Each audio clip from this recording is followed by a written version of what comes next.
Good morning.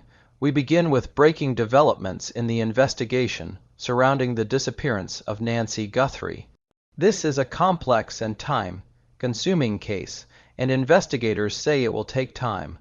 But overnight, new movement outside Nancy Guthrie's home has raised serious questions and renewed urgency. Our correspondent Matt Finn is live outside the home in Tucson this morning. Matt, we're seeing new activity there.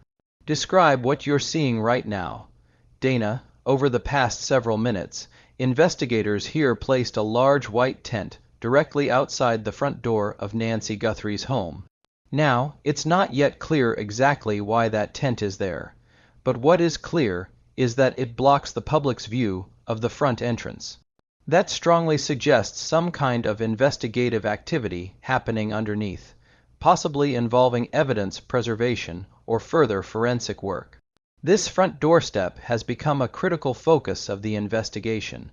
As you mentioned earlier, surveillance video captured a masked figure standing right outside this door.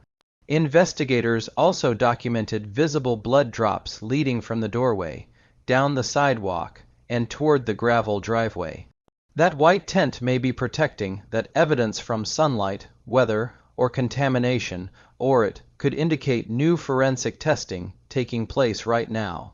Authorities are keeping tight control of the scene, and we are monitoring any movement in or out of the tent. We'll bring you updates as soon as anything changes.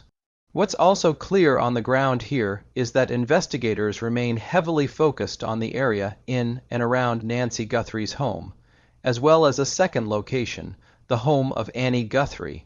For days now, search teams have been conducting foot searches using grid-style patterns, morning, noon, and night. These searches have not slowed down.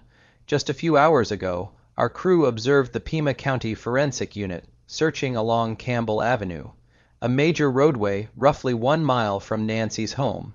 Investigators were seen taking photographs and closely examining the area. Yesterday, authorities confirmed the discovery of a black glove along that same roadway, a busy street that feeds directly into Nancy Guthrie's neighborhood. That glove could prove critical. It may contain DNA evidence that helps identify the masked individual seen in the surveillance video. Reporter Matt Finn. The Nest camera footage released earlier shows the masked figure wearing dark gloves. Despite that, the FBI has not yet released a physical description, no estimated height, weight, or identifying features. We're told law enforcement is actively working to develop that description.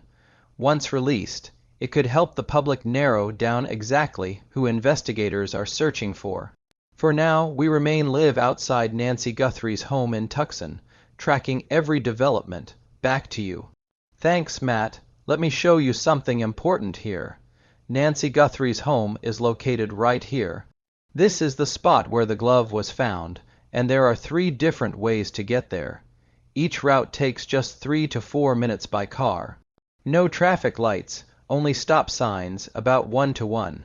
And, a half miles away, the roads in this neighborhood twist and turn almost like a tapestry. Beautiful, yes, but also complex, and that's significant. The glove was found on a road that connects directly back into Nancy's neighborhood. Whether that glove becomes a major break or not remains to be seen, but the proximity matters. We're now on day 12 of this investigation. Yesterday, reports surfaced of a note demanding Bitcoin, followed by the discovery of the glove, and now today, a tent outside the home.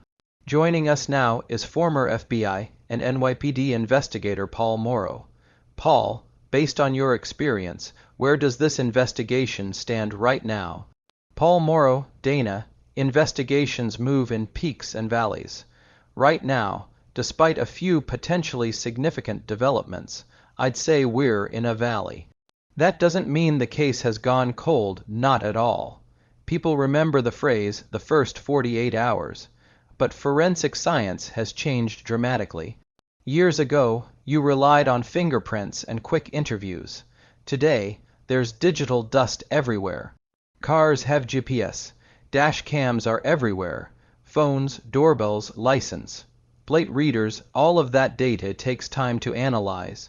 I remember working the Koberger case. People were saying it was cold, and then 6 weeks later, it all came together. Could there be a break today? Absolutely. But right now, investigators are deep in analysis mode. What's heartbreaking is that Nancy is still missing. Any thoughts on why investigators keep returning to Annie Guthrie's home? I can't say for sure. What I can say is that tips continue to come in, and investigators don't revisit locations without a reason. Paul Morrow, thank you for your insight. This investigation is ongoing, and authorities urge anyone with information, no matter how small, to come forward. We'll continue following every development and bring you updates as they happen. You're watching USA Prime News. Stay with us.